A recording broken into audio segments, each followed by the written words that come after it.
guys doing it out. Like, how tough it is. So I finished a little.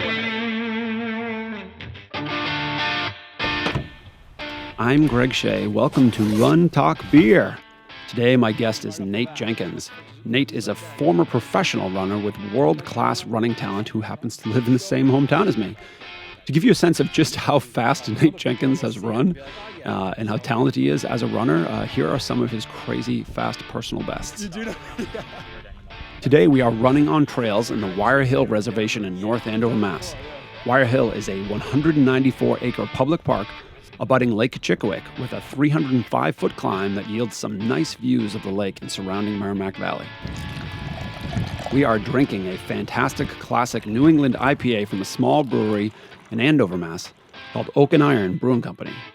They're located in an old mill building along the Shawsheen River, and this is their New England project number 3. You can only get Iron at the brewery as they are not bottling or packaging their beer yet at this time, but they do sell some growlers, which I picked up on a recent visit with my wife and some neighbors and checked out the brewery. A heads up, there is an audio version of our conversation if you prefer to listen rather than watch this video on YouTube. Maybe you like to listen while you're running or exercising at the gym or on your commute. So if you think just the audio version is a better fit for you, there's a link for that in the video description below. I'll just follow you if you want to go left or right to get our way over there. All right. It sounds like you know where you're going. You got chairs that have a cup holder? You're really prepared. Well, cheers. Cheers. Thanks for the run. Nate, thank you for doing this, for being the inaugural guest on Run Talk Beer. First ever. Hopefully, I'm sure it's going to turn into a massive franchise. Success. The royalties are just going to go through the roof. And I'll get to say I was there at the beginning. Exactly. And I'm guilty of being incredibly habitual with my runs. Okay. And so literally I do probably 5 or 6 loops. And I do the same 5 or 6 loops all the time. And so I never branch out. And so when I first got on Strava, I was like, oh my God, this is so cool. And then I got my, there's the 10 people who cross my routes. And I know them all, I've never met any of them, but I know them all by heart. Sure. And then every once in a while, I'll do a race or whatever. I wear, it's my running watch. It's all I wear. So I'll do a race, and then there's all these other segments and stuff. I'm like, there's this whole world out there. I might actually have to start, running actual loops, and branching out a bit. So when I was first running professionally, I sort of got well known for doing a running blog, which I actually started in college on a website of a kid I ran with. But my blog was, here's what I ran this week. I mean, it was I might put I think later on I started putting a summary in, but in the beginning it would be. You were telling a story. No, it was Monday, 10 miles, 63 minutes. Tuesday, and that was it. And people loved it. And there was a kid up at Dartmouth College who had run really, really well. Who was in McArdle. Okay. Tom McArdle. And Tom had run 28:17 for 10K.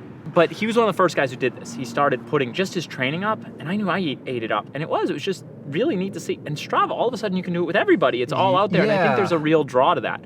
Now, it totally made my type of blogging obsolete. There was no reason to do it. It's all now, you Strava. still keep it up, though, right? I still have a blog, I still have, and I will still basically do that same thing most of the time. I've put a lot more on there in terms of just training plans and discussions on training and that sort of stuff, some stories, favorite workouts, that sort of thing. But you got to start a YouTube channel. Yeah, there you go. It's funny, I teach middle school. Every kid wants to be a YouTuber. Yeah, every one of them. What are you going to do when you grow up? I'm going to be a YouTuber. Oh, okay. Yeah. I'm like, all right, well, at least then can we work on programming skills, something. Let's back up a little bit. So, tell me kind of, where did you grow up and when did you start running? I grew up in central Massachusetts in the hill towns, mostly in Templeton, Mass. I really ran always. My mother was a runner when I was little. Because of her knees, she doesn't run anymore, but she's always been active. But I would always beg to go on her runs, and I started training for the school mile run in 4th grade, and I would just do I would run a mile every day or whatever it was. And I didn't even know it was really a sport unto itself. My 5th grade teacher told me, I was basketball obsessed, and she told me you should run cross country in the fall. Miss Palulis, and I owe that lady, so I didn't know. She was a D3 college runner and everything. Okay, and you're 5th grade, you have no idea. Yeah. So junior high, I went to a junior senior high, so you could start running with the varsity in 7th grade. I ran cross country in the fall. It was the greatest experience of my life. I did basketball. I was miserable.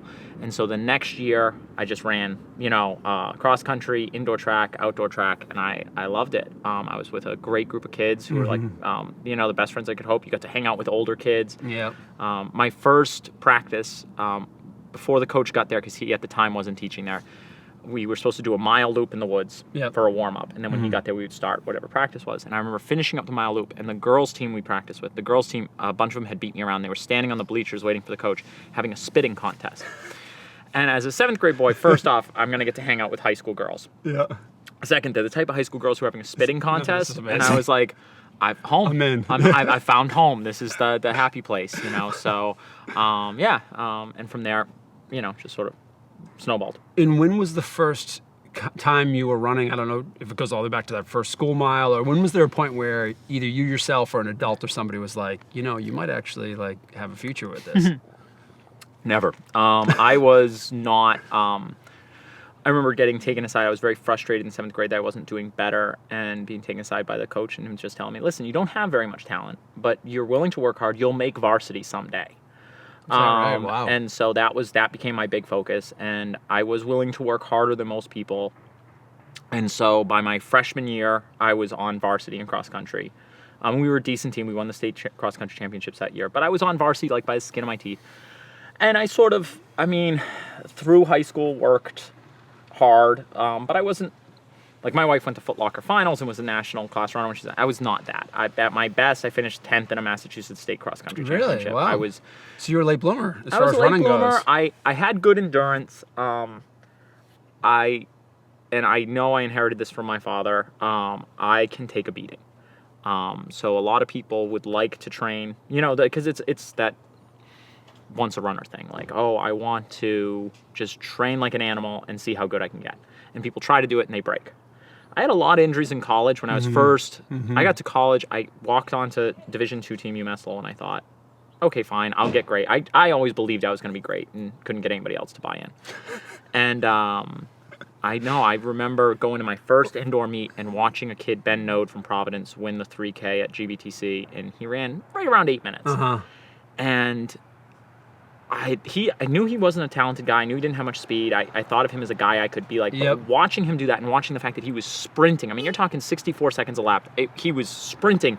And I thought he was an idiot going off the line. And then and seeing that, it crushed me. I was just like, I can never get there. But I sort of kept plugging away. And actually, by my 5th year, was able to win that same meet and run in the low 8s for 3K, and kind of thought, I'm getting decent. But the world record's 7:30. You know, like, to get paid, you got to be a lot faster. But you have a trait that lends itself really well to running, which is that like desire and mental toughness. I mean, I think you need that in a lot of sports, but I'm sure there are athletes who made it to the top of their sport who were gifted, and like I hear people in the world of sports say that like Shaquille O'Neal is someone who never really worked that hard. Like, he, as good as he was, he actually could have been frighteningly a lot better if he was like. And I think maybe the drive, particularly for the case of, you know, I think I read somewhere that 1 in 10 people who are over 7 feet tall will make it to the NBA. So you might have a situation where. You said 1 in 10? Yeah. Wow. But when you think of how few 7-footers you're ever going to come Yeah, across, it's amazingly high odds. It's shocking. But I think that for the most part,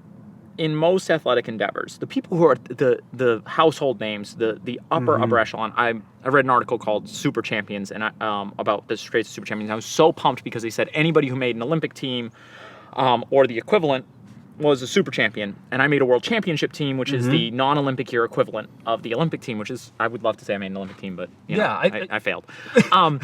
But I loved it because Olympic I was like, level, yes. I kind of qualify into the super champion. I think anybody who really makes that level, and don't get me wrong, there were people who had just unbelievable talent, but everybody's very, very hardworking.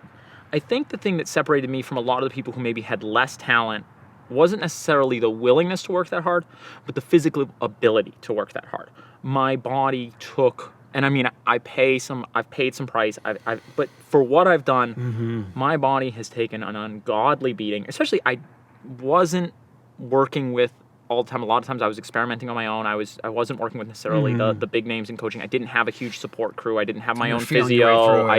And so a lot of it was just, I'm going to train like an animal and see what happens. And I came out on the other side. And most guys I know who maybe had more talent than me, maybe did more off of less, but they didn't necessarily succeed. And even if I'd had more talent and a less durable body, I might have just torn myself apart and been someone who was successful at one level, but never really lasted. And even then, I didn't have a Yeah. particularly long career. I mean, I did do damage. And, you know, obviously with my attitude, my argument's going to be, well, I wouldn't have had any career if I didn't go Yep. for it. But, Yep. you know. You're a little bit of a late bloomer. You wouldn't know when you were in high school necessarily. No, You're going to yeah. end up. And I wasn't an where you All-American in did. college. And, you know, it was just one of those things. I thought when I came out of college, I had a prayer of qualifying for the Olympic trials. At the time, marathon was only 2:22. I knew I always had a predilection towards the longer stuff. And so I kind of buckled down for a couple of years. I decided not to get a full-time regular job. I had a part-time job at a shoe store. I kept that. I worked as an assistant at UMass Lowell, Okay. which was basically a charity gig for Yep. my college coach. Yep. And I mean... So you graduated and you decided, And I got this window, I got I'm this going to window. go for it. I finished out my grad degree, and I figured I'll give myself another year. The window for the Olympic trials opens up in about a year. And I actually I wasn't really improving. I was doing great training. I was doing some huge miles, but I wasn't seeing the... And this is like 2006, This is like 2005, okay. 2006. Okay.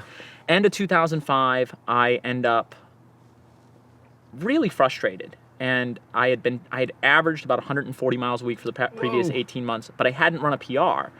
And my college coach who I was working for at the time was like, just run a marathon this winter. Find a fast marathon, change up your training to try And to... you hadn't done a marathon Hadn't done yet. a marathon. Yep. At the time, I'd run a half. I'd only run like 107.30.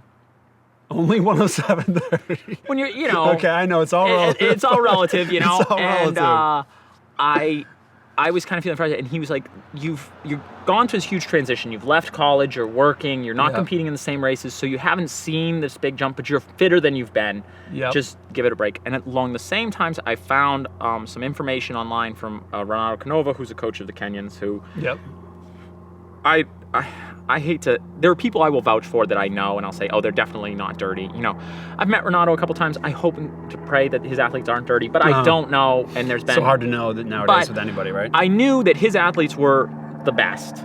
They were competing on the top level, and it was like, well, if he's doping his athletes, he's beating the other people who are doping them. And so I used his schedules to change my training. And it's really good training, but it was also exactly what I needed at the time. So as of when I start doing this in like November, I've run like 107.30 in low 24s for a 5 mile, and I've never run a marathon. Flash forward to mid-February, I run a 103.44 half marathon. Whoa. And I ran my first marathon, I ran 2:15. And this is after you did the Canova This program? is after one block of the Canova program, which I could barely do. I mean, I wasn't even able to really follow it in complete, but it was just, But it was amazing exactly results. what I needed Yeah. at that time. I had done a lot of aerobic work, but I hadn't done a lot of aerobic quality. I'd done a lot of muscular work, but hadn't done a lot of specific muscular work. Okay. And just that little shift, it made all the And difference. what was that first marathon? Austin Freescale. Now, if you ran 2:15 in Austin now, you'd be a real animal because it's now a loop course and it's quite hilly. When I ran Yeah, it, it was changes it. point to point. It was like Boston is. It was Okay. about a 400-foot drop. We had perfect weather. Okay. They brought in a ton of people to try to qualify for the Olympic trials, so I ran in So a it's- pack from start to finish. It was awesome.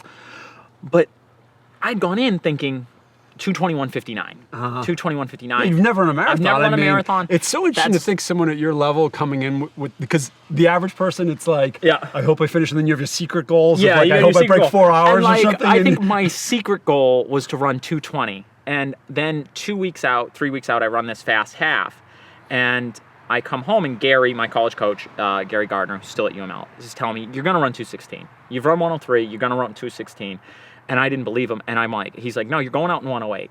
Like, you've got to go out in 108. And he spent 2 weeks, and he knew me. Like, So that I would gave you some argue. confidence. Like, if Yeah. someone says something I don't want, I just argue. Yeah. But then I go home and I think about it.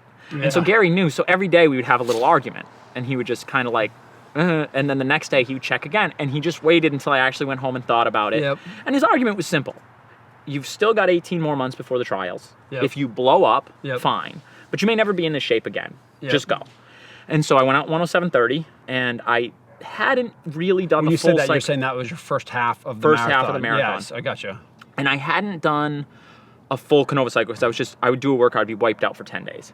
And then I'd do another. So I only had a few specific workouts. And so I did get to 22 and run out of glycogen. It was hilarious. I mean, I think my 20th mile was 4:59. I ran like 5:08, and thought, this is about as hard as I can run, but I'm just going to run 5:08s to the line.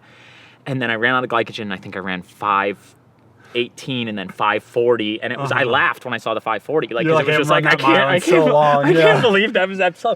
But I knew at that point, I knew I was getting under. I love those translations to average runners. It's just so funny whenever you do that. Like, I know exactly, percentage-wise, you know what I'm saying. That was like shocking for you to see that number. And it was just like, what are you talking about? My fastest mile of ever in my life was 5:40. You're like, I'm killing myself for that. Yeah, I hear you. That's awesome. So still, despite the slowdown in the glycogen wall, you still finished 2:15? Still finished 2:15, and that was, for me, it was a huge deal. It was the A standard for the trials at the time. It wouldn't be anymore, but that meant I got my way paid there. It was enough so that I could... was that you got your what? My way paid to the trial. So if you get the A standard, they pay for your hotel, travel and everything, your travel and everything, which to me at the time was a really big deal. It helped me get into a couple other races, and then I parlayed that into a small shoe deal, and all from that first marathon. All from that first marathon and the fast half that went with it. And I ran a couple of the decent races in the year and a half that followed. But yeah, it was huge for me. When you say those couple other decent races now, your marathon PR, I've got here in front of me, 2:14:56. So that was not Austin? Or no, that wasn't. That was at the Olympic trials in Central Park. And so that was also, I mean, it's only 30 seconds faster. It's a much tougher course. And that was probably the best race of my career. I was starting to have the injury that would sort of take me out of marathoning. I was starting to have issues with that. But, in the trials, it was a loaded field. You had Abdi Abdurrahman, you had Alan Culpepper, Meb Keflezighi, Ryan Hall, Dathan Ritzenheim, Khalid Kanucci. So you had this huge group of people. And I knew if, the problem I have is I lose control of my right leg. And I knew if I could hold that together, I felt like I was a spoiler, but I didn't know if I would hold it together. And it was one of those things, and just sort of kept moving up, and ended up 7th on the day, which it was an awesome experience, Yeah, and I think I saw I read an article about you, and Meb Keflezighi came in right behind you, right? Yeah. Just a pretty awesome. Pretty awesome. He was the reigning silver medalist at the time, and he got hurt during the race. And I kind of knew. I thought he'd hurt his calf because at the time the only injury he had ever had was a calf injury, and I knew that, and he had said something about how he had took a couple of days off in the build-up because the calf had been sore. And so I had passed Abdi Abdurrahman earlier because he had also dropped out. And I knew there was only one African-American guy in front of me. I see a very diminutive little African-American guy up in front, and I'm like, that's Meb Keflezighi. And I was like, well, I was hobbling at that point with my coordination problem. I was like, well, just try to limp down Meb Keflezighi because he's obviously hurt, And I'm getting closer and closer, and take advantage. Like, that's the difference between the front of the pack. And it's the stone cold pack. kill. If someone falls, I'm gonna pick up the pace. I am not like that in day-to-day life, but in competition, it's a whole different thing happening at the front than I think for the rest of it's such a communal thing of everybody who is rooting for everybody. At the front, it's people are in everyday life. I have literally in my adult life, starting probably in high school, I have lost my temper twice, where I've actually lost my temper. In races, I have a ferocious temper. Nice. I have charged into pedestrians crossing the road. I have knocked people down in the race. Like, I run angry. That's fueling the fire. I guess. I don't know. It's weird. It's the only time I'm like that. So you see a Meb, struggling wounded Meb, and you're thinking, like, take advantage, crush his spirit. And I worked so hard. I remember going by someone I knew, and I was hobbling pretty bad, and they were like yelling at me, but I felt like they were looking for something. And I gave them a thumbs up, meaning like I'm gonna finish. Yeah. And they went totally crazy. And then as I was going by, I realized they think I'm gonna catch Meb, and I'm like, I gotta do it. Nice. 800 meter to go sign. They had the little signs out on the Central Park Road or whatever, and I caught them, and I went by, and I had this moment of elation, like I'm gonna beat the Olympic silver medalist, the reigning silver medalist. Like, this is such a big deal. And Meb's a tough son of a bitch. And he'd go easy. He went right back by me, and that's awesome. I had this like crushing moment where it was just like, see, it's not happening, and I just went to give up and sort of shuffle in, and then this thought sort of hit me like, you're a nobody. Like, you've been a nobody in running. This is all you ever wanted, and it's like a little league baseball player suddenly being in the World Series. Like, you're in the Olympic trials, and you're going back and forth in the home stretch with the reigning Olympic gold medalist. You go back by. He's gonna beat you. That doesn't matter. You go back by because this is going to be the greatest experience you ever have. And so I did. I went back by, and I fully expected him to go back by. I just thought we'd do this until he got sick of it and beat me. And he didn't have. He was done. That had been his brave show. I mean, he had cracked his hip, so I mean, there wasn't much he could do anyway. Noble effort for him to even come back and get in front of you. Like, that just gives you a sense of two guys just dueling how it tough, out. how tough he is. So I finished a little ahead of him, and he finished. I remember I turned around and just, thanked him because he had, with that medal, he just woke people up because Khalid Kanuchi had run well as an American, but Kanuchi's whole development was as a Moroccan. And then he came to the United States and he ran well, but his running development was as a Moroccan. I'm not saying that makes him less American, but it doesn't give other Americans much confidence that they can compete well. I gotcha. Meb's whole development, he came to the U.S. at 12. His whole running life is American. He ran in American high schools. He ran in the American collegiate system. And then he goes and gets a medal. And that says to you, the American system can work. And so I just said that to him, like, you've been amazing for us. This resurgent American distance running is all you, and like thinking this would probably be the end, right? Like, this is his attempt at a third Olympic team, everybody's human. Yeah. And just be nice to the guy, Little did I know it was age 39 or whatever. This was just the beginning. He hadn't even done most of the good stuff yet. So amazing. And what's cool about that story is, like you said, in the moment you're feeling like you want to crush the guy's throat when he's struggling a little bit, but the minute you cross that finish line, it makes me think of like two boxers. The minute they've just been beating each other up, and the minute the match is over, they're hugging each other, and it's like that mutual respect thing. And it's absolutely true. I ran a 4-mile road race one time against John, where at the point in the pack I was in, I was running back and forth with John Brown, who was 4th in 2 Olympic marathons, a British guy.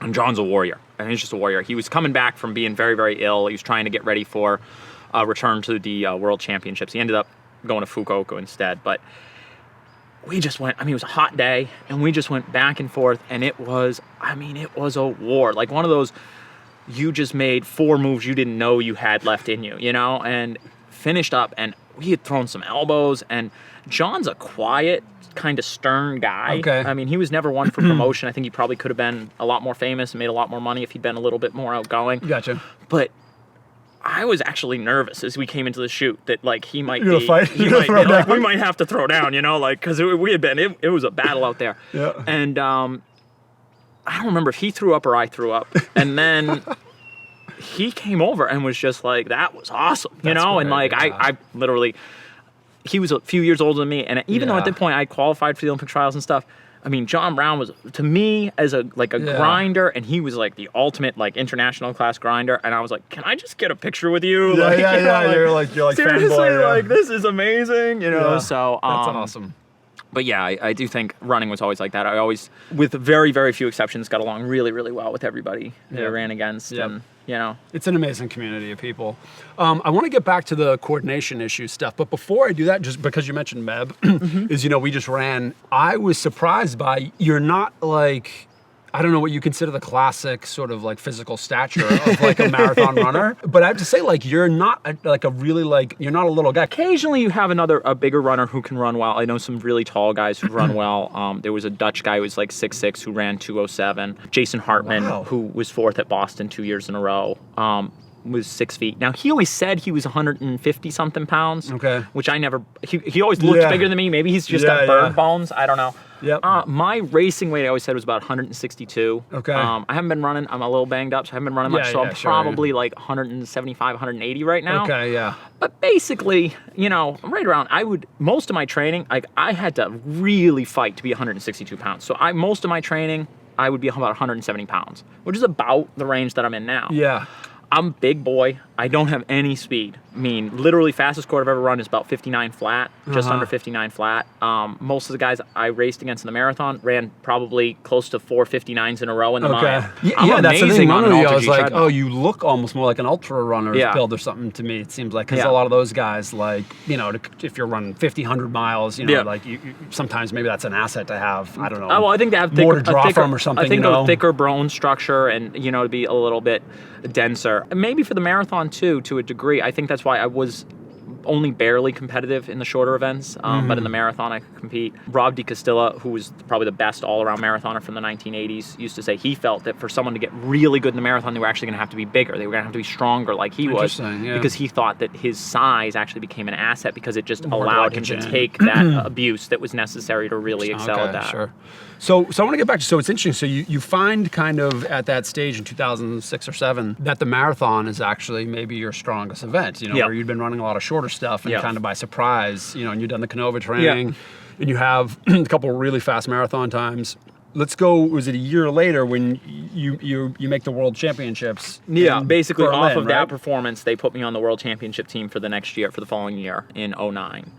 And by then, the coordination problem had been a pretty big deal, and I kind of knew it was. And as much as all I ever wanted was a U.S. team spot, to be honest, if they'd asked 3 months or 4 months sooner, I would have said no, because I was having a lot of trouble with the coordination. And then the coordination has never been exactly the same. Sometimes I do something and I'm able to get some improvement. There are different things that have helped it along the way. And this was one of those times I found something that helped it.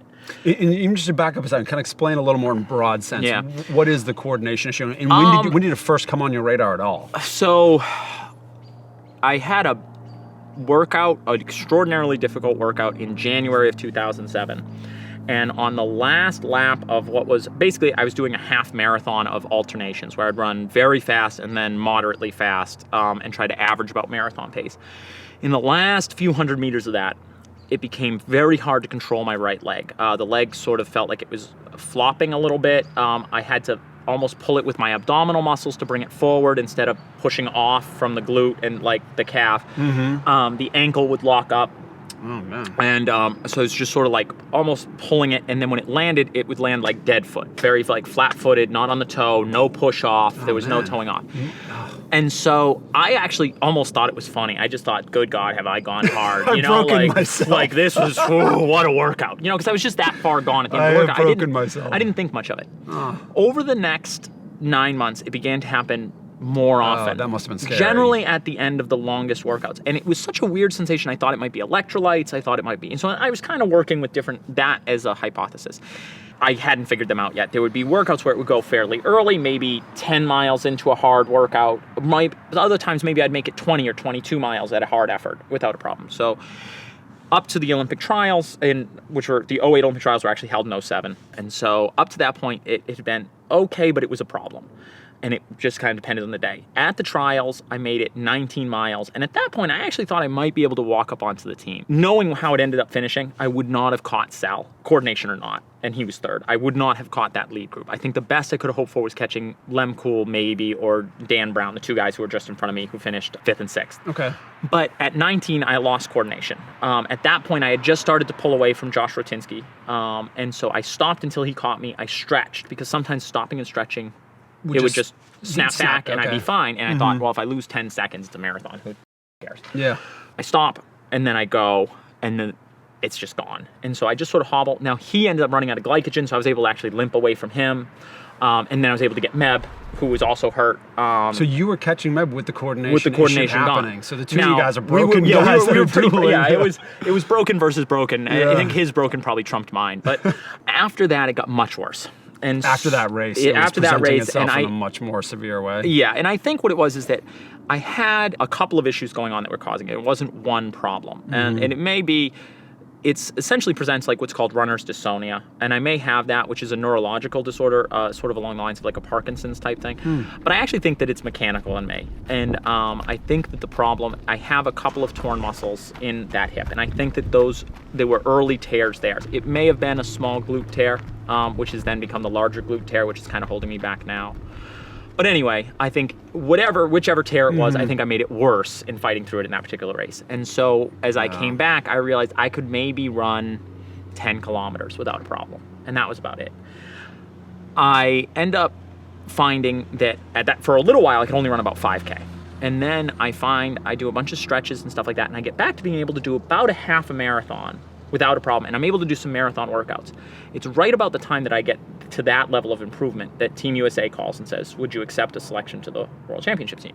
Absolutely, I'm in. This is like the greatest moment of my life. Yeah. And I honestly thought at that point, by the time, I've improved so much in the last month. I've got 3 months before the World Championships. By the time I get there, I'll have no problem. And instead, my improvement sort of planed off. And so I went to the World Championships, and in addition to the improvement kind of planing off, I had a bad day. On a good day, I could still make it a half marathon to maybe 30K, and that's what I was kind of hoping for. At the trials, I'd only made it 30 kilometers. If I could go 30K, I would be okay. I'm not going to medal, but I could at least have a decent showing. Sure. Instead, I lose coordination at 10K. You're in Team USA. There's a team scoring component, and I had told the guys before, like, no matter what, I won't drop out. So, because a couple of guys had some injuries that, with me, I knew it's miserable to force through, but it's not going to get any worse. I'm not gonna break a leg or anything. Some of the other guys were fighting with stuff that if they kept going, they were going to do damage. So Yeah, it was, I had said to the other guys, like, I'm one that will finish. So if you drop, it's okay. So I did. I finished, but it was not a fun experience. And after that, I wasn't going to do another marathon. So wait, you finished the Berlin race? Yeah. Even though you lost coordination 10K, and so you're 6 miles in the race. And yeah, and to be honest, the coordination, I hobbled, off. and I know some people who have the coordination stuff who have hobbled and gotten a hernia, which is like the big risk from pulling with your abdominal. I have very strong abdominals, so I did not. I was fine. The downside was I got pissed off that it happened. I stopped taking water. It wasn't that hot, but it was maybe in the high 70s. So dehydration and was a I got factor, really dehydrated, and I got to about 20 miles and realized I really need to drink something. And I did. I took my water bottle at 20K, which is flattened Coke. It wasn't water, but it was something. And there was another water stop at 35K. I took my water there, but by the end, I weaved in. And then they drag you in. My wife was watching it online. She was watching and she watched me. And I guess my eyes rolled back. But anyway, I collapsed. They carry me in, and I was fine. I mean, they basically put you on the table. They cut the shoes off because I had bad blisters. So they cut my shoes off because they couldn't get the knots undone. And then they're like trying to get me. They're like, can you drink? Because a lot of people get so dehydrated, they drink and they throw up. Okay.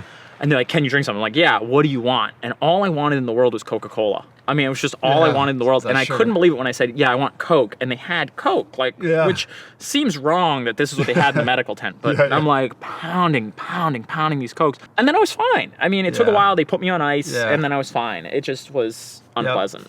You wrote on your blog from the World Championships, which I thought was just a really great insight into the kind of person you are, I guess, is you wrote, I'm at my core a mediocre nobody from a nowhere town with little talent who trained hard for 10 years with no real prospects of success.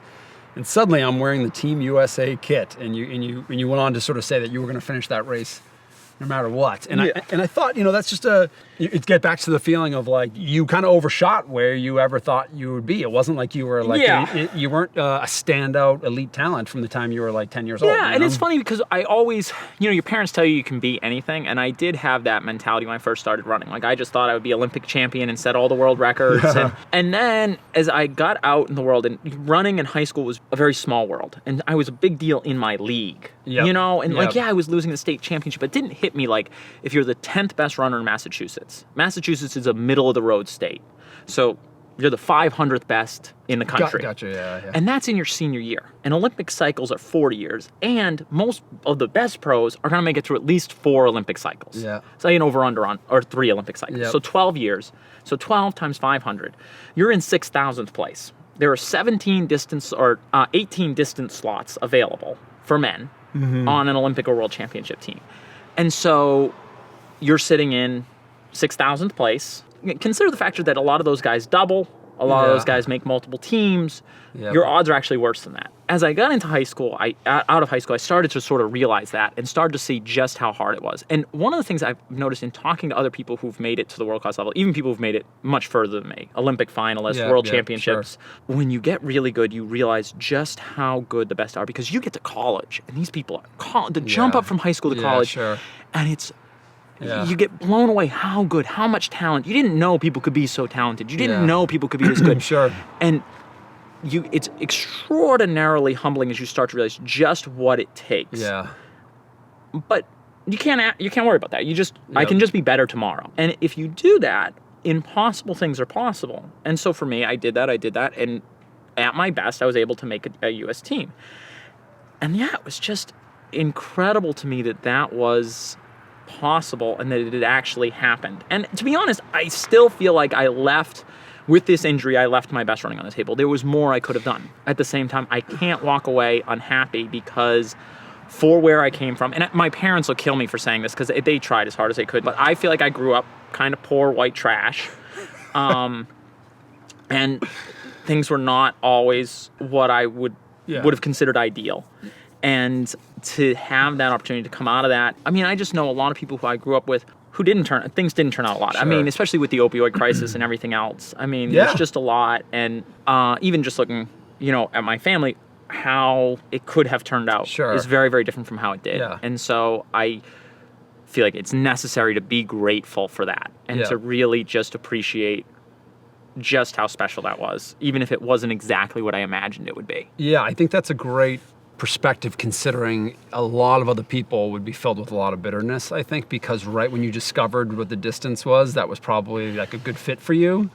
It was like pulled from underneath, like this coordination thing like presents. Like, 'cause it's hard to probably look from the outside and say, oh, you must be filled with these like if onlys, you know? And I am. Yeah. And if you were interviewing my wife right now, she'd be like, oh, he bitches about it all the time. Like, he's a total whiner. And she's the one who will remind me to, like, don't be a total jerk. You know, for all it is, could it have been more? Yeah. But could it have been a whole lot worse? Oh, absolutely. I mean, because I could sit here and I could say, well, oh my God, I had it pulled out from under me. Yes. Yeah. But it could have been pulled out before I ever got there. And it's certainly... Good point. With how I got there, with the amount of work that I was asking my body to do, I think, honestly, that's my talent. I think 99.9% of people who would be willing to attempt that, who would have the mentality to say, yeah, I'm going to run 180 mile a week. Yeah, I'm going to do 12 weeks in a row of 160 miles a week. Their bodies would break. Their body would simply, the mind would be willing, but the body would not tolerate that. Yeah. I mean, I honestly have had one stress fracture in my life, or two stress fractures in my life, and mostly those came very late in my career, and it was diet, and I just had to change my diet. And I mean, for the most part, it takes a hammer to break the bones in my legs. It's a good point. So outside of the coordination, you actually have been pretty healthy. And I mean, even with the coordination and running injured, which should be a recipe should be for breaking disaster, everything, right? Yeah. For the most part, I've been very healthy. Yeah. So a couple of things I want to get to quickly before we break is after coordination, you have a lot of years where you're trying to solve it and you're going through some injury cycles and things. But in 2015, you had a lot of great blog posts where you had this comeback and you ran Boston. Yeah. That 2015 race, and if you could kind of tell me what... So basically with the coordination, I figured out that there was a huge component of it was posture. And if I could improve my posture, I could hold the coordination much, much longer. By improving the posture, I was able to do marathon workouts again, which for me, marathon workouts are pretty close to doing a marathon. I do really long, hard workouts. So you're talking 20 milers at under 5:40 pace. Workouts like 5x5K at marathon pace with like quick 1K breaks, things like that. And I was able to actually do marathon workouts. And so I thought, I can do a marathon. And I went out. And the only thing that really went wrong is I was first time back doing this training. I was overzealous, and I was actually training with the kid Ruben, who's a friend of mine. He's an excellent marathoner and Olympian. Ruben will, if the weather's bad, he trains on treadmill. And the treadmill, I had a really hard time with the coordination. And so we were having a really snowy winter. I'd done a number of workouts on the treadmill. Each one had sort of successfully gone worse. We had a snowstorm, and Ruben's like, let's do the workout on the treadmill. And I was like, you do the workout on the effing treadmill. I'm gonna do it in the snow. Yep. And you should never do it. My freaking college coach always had the best common sense answers. And he's like, never run more than 10 miles in a snowstorm. You're just going to get hurt. So I went out and I did 20 miles in a snowstorm, breaking the Gary Gardner rule, and I got hurt. And I just hurt my foot. It wasn't, it was just rough on the plantar fascia, all that slip sliding around. So the 6 weeks before Boston were not great training. But I went in and I actually held coordination for as long as I could run. But like 6 weeks with no real good workouts, I was not ready for a marathon, particularly after because of the foot problem. Years of not doing marathon workouts. Yeah. I got a decent block. I was just sort of getting back to where my body could hold up for a hard 20 miles. And then I was 6 weeks. I was in great shape. I could have run a good 5K. It's the typical American problem because so many Americans train for a 10K and then race a marathon at the elite level more than average. And so I just went out. But I was so thrilled because I'd gotten to do those workouts again, which I thought I would never get to do again. If I wasn't hurt right now, I could run a marathon at 5:40 pace. And I'd probably hold the coordination all the way. But can't run it at 5:05. Although I was able, with the changes in posture, to actually do those workouts again, which has been like a silver lining. Because I miss long, hard runs and long, hard workouts. So I have, over the last year, been able to do some like really long, hard workouts, and that's been nice. You wrote in your blog, you said, in the med bus after you DNF'd and you got a ride, I think, back to the finish line. Yeah, I did. Yeah. You said in the med bus, I was hurting, but I was also actually quite excited because I felt the enormous weight of the coordination issue being lifted off my shoulders. And I'm just curious, this is 3 years ago, like, do you feel like you have made some progress? And I'm kind of just curious going forward, where do you sit right now when you think about your coordination and your future? So I guess I'm twofold. I honestly feel like I think at that point I had reached about as much improvement as I was going to get out of that sort of stuff. I was able to do some stuff that made it, I was forcing it and holding it back, and I actually had to wear a harness to kind of keep my posture good. I've done a ton of work since then to improve my posture that I don't have to do that anymore through strengthening and that sort of stuff. So I have been able to lock in those gains. At the same time, I wasn't getting any younger. I mean, we're talking 2015, I was 35. Over the next couple of years, I started to have other problems that were more just losing what little speed I have. And suddenly finding myself where I can only run a 60-second quarter all out, but I could run 70s usually pretty relaxed. And all of a sudden I was finding myself, and 70 was a war to run a 70. And I probably couldn't run a quarter in under 63. And again, with working with Anna Willard and doing a lot of muscular stuff and a lot of mobility stuff, I was able to sort of regain that. And I'm probably faster now than I've ever been. That said, last fall I was running. I lost coordination on a long cool down. I didn't want to stop. The person I was running with was kind of needed the volume and because they were training for something. I forced through it, as I've done so many times before, and my hip locked up the next day, like locked up really good. So it turned out there was a tear. If the glute is the problem, it's not that bad of a surgery, but it's a long time before you can do much because you have to wait for that muscle to reattach to the bone. I'll be very, very out of shape. But I think it gives me enough time to get back in shape for age 40. And I would love to be a competitive masters runner. That's great. That's what I was going to ask you. I would I don't know that I could ever get back into the best shape of my life. I mean, in 08, 09, sort of after the trials, I couldn't do marathons, but I could do enough training. I got to the point where I ran sub 14 for 5K. I ran a couple of good road 10Ks. I really felt like at that time I could run a 210 marathon in that vicinity. I don't know that I'll ever get in that shape again. I don't know what the limits are, and I'm not a person who, I don't put limits on things. I'm just gonna run. I can do a half marathon on a good day. I won't hold the coordination on a bad day. Marathons are out of the park. There was a quote from Marty LaCory when he retired that he said, someone said, well, don't you love running? And he said, yeah, I love running, but nobody loves running 10 miles in the morning and have to do 10 more at night.